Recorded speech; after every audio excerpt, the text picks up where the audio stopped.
Në asnjë mënyrë nuk pretendoj se me një video mund të shpjegohet kriza ekonomike dhe gjendja në Gjermani, por ja disa të dhëna shumë interesante. Mirëqenia e Gjermanisë varet në masë të madhe nga eksporti dhe ky është një prej shkaqeve pse Gjermania ka pasur probleme të mëdha në ajde ashtu të themi 6 vitet e fundit. Së pari pandemia korona, pastaj lufta në Ukrainë e tani edhe lufta në Iran. Të gjitha këto kanë ndikuar dukshëm në çrregullimin e zinxhirëve të eksportit dhe riorientimin e ekonomisë gjermane. E një problem tjetër shumë i madh është natyrisht edhe paparashikueshmëria e politikës amerikane, më mirë të them, presidenti Donald Trump me doganat e tij. Ndaj, në studimet më të reja thuhet se ekonomia gjermane dhe eksportet e këtij vendi po orientohen gjithnjë e më shumë drejt vendeve të Bashkimit Evropian. Kështu, eksportet gjermane në Bashkimin Evropian sigurojnë ndërkohë rreth 7.2 milion vende pune në Gjermani. Instituti Prognos ka llogaritur se vlera bruto e eksporteve në vendet e Bashkimit Evropian qysh para 3 vitesh ka arritur në rreth 550 miliardë euro. E vitet e fundit vlerësohet se këto shifra janë rritur edhe më shumë. Sektorët që përfitojnë më së shumti nga kërkesa e vendeve të Bashkimit Evropian janë industria e automobilëve, ndërtimi i makinerive dhe industria kimike.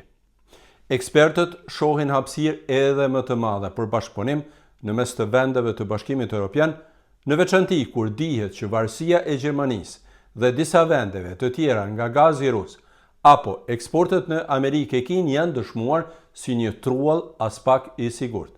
Ndërkohë që bashkëpunimi mes vendeve të Europës forcon edhe konkurrueshmërinë e ekonomisë gjermane dhe europiane krahasuar me Kinën dhe Amerikën. Sipas studimit, tarifat e administratës amerikane po godasin veçanërisht industrinë e automobilëve, e cila është futur në krizën, mund të them ashtu, më të thellë në disa dekadat e fundit. Ndaj, flitet për domosdoshmërinë e largimit të dhjetra mijëra punëtorëve nga industria e automjeteve. Të kuptohemi, Amerika si vend i ndarë edhe më tej mbetet partneri më i madh tregtar i Gjermanisë.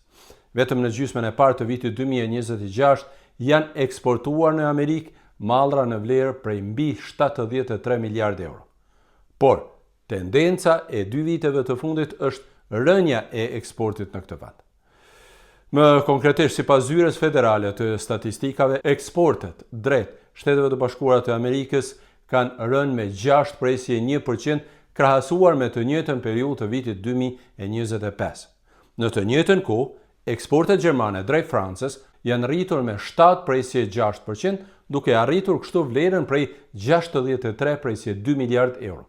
Ndërsa, eksportet në Holand janë rritur me 9%, në rreth 60.5 miliardë euro brenda gjysmës së parë të këtij viti.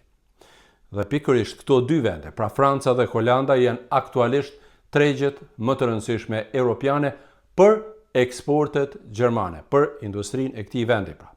Unë natyrisht që nuk dua të jap konkludime dhe shpjegime për krizën e ekonomisë gjermane, sepse është e pamundur që këto të jepen brenda një video, por ekonomia gjermane ka përjetuar vërtet disa goditje të fuqishme që nga koha e pandemisë korona, luftës në Ukrainë, luftës në Iran dhe riorientimi energjetik nga Rusia në vendet e tjera, sepse Gjermania ka marrë dikur rreth 56% të gazit nga Rusia dhe atë me çmime shumë të voleshme. E siç e thash, edhe politika e doganave luan një rol shumë të madh. Sidoqoftë, muajin e kaluar, ekonomia gjermane ka shënuar një rritje të eksportit në krahasim me muajt e kaluar. Por, ekonomia gjermane pra po riorientohet më shumë drejt Bashkimit Evropian. Është kjo vërtet rruga për daljen nga kriza e ekonomisë gjermane? Nëse doni, mund të më shkruani këtu në video dhe mund të komentojmë së bashku gjendjen ekonomike në Gjermani dhe shkaqet pse ka shpërthyer kjo krizë vitet e fundit. Faleminderit dhe mirupafshim.